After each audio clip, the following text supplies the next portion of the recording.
On this episode, I'm going to be showing you some of the tools you can use to clean your keyboard, your mouse, your desktop, and a bunch of other gadgets around the office. And I've got news about what happens when you join this channel. But first, my name is Steve Smith, this is TQA Weekly, and if you haven't already done so, click the subscribe button down below and don't forget to click that bell for notifications. And as for what happens when you click the join button down below, well, for those that were using the normal tier that was appearing down below, that is now called the silver level. So for those that now click and join at the bronze level, you only have access to the private monthly live stream that I'll have every single month. Silver level still retains that as well as the Discord chat. And for those that really want to help me out, and you don't really have to, but if you want to, you can, there's a gold level. You get the member only live stream, the Discord chat, as well as connecting on social media and shout outs in these videos. Because you're basically going to be the ones making it easier for me to buy hardware and other stuff like I'm doing today. Now, today's topic has to do with cleaning your keyboard, your mouse, your desktop, keeping your office area clean. And there's 3 things I'm going to be showing you today, and there's going to be links down below of where you can get them from Amazon. The first thing I'm going to show you is a handheld vacuum.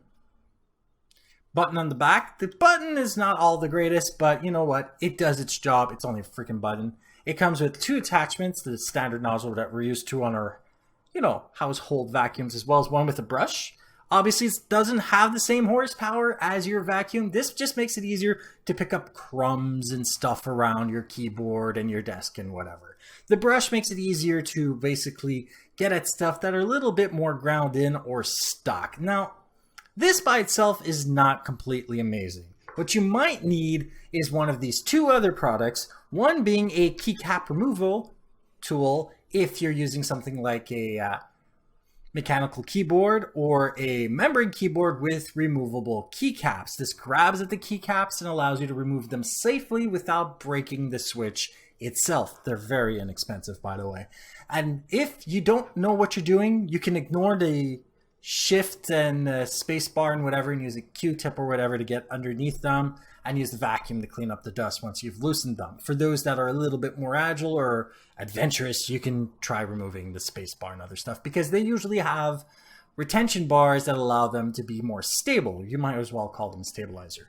Now, it is possible that you've got places where you can't disassemble or you got a keyboard that you can't disassemble at all. You will use something like this. This is called CyberPuddy, and no, it's not digital, it's completely analog, but it is reusable by like the other stuff, except it's got a finite amount of time. There is a color code on it to tell you when to change it, but basically it's fairly easy to use. You put it on the keyboard or other place, you allow it to just set into all of the concave areas, and then you pull it off immediately. You don't rub, you don't do anything like that, or you don't even push it in. You just put it on and remove it, and it will remove all of the dust.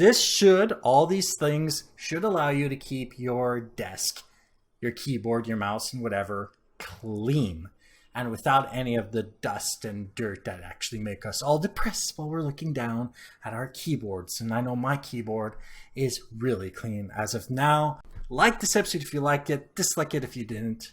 Share with those you think could benefit from this, and don't forget to subscribe. And if you have any questions, comments, suggestions for topics, email me at ask@tqaweekly.com or go to my website, tqaweekly.com, where you can do things like find other ways of cleaning your computer. I have previous episodes with a link down below. Use a search engine to find solutions to other kinds of problems, find other ways of subscribing. Of course, you also have the contact form to email me directly.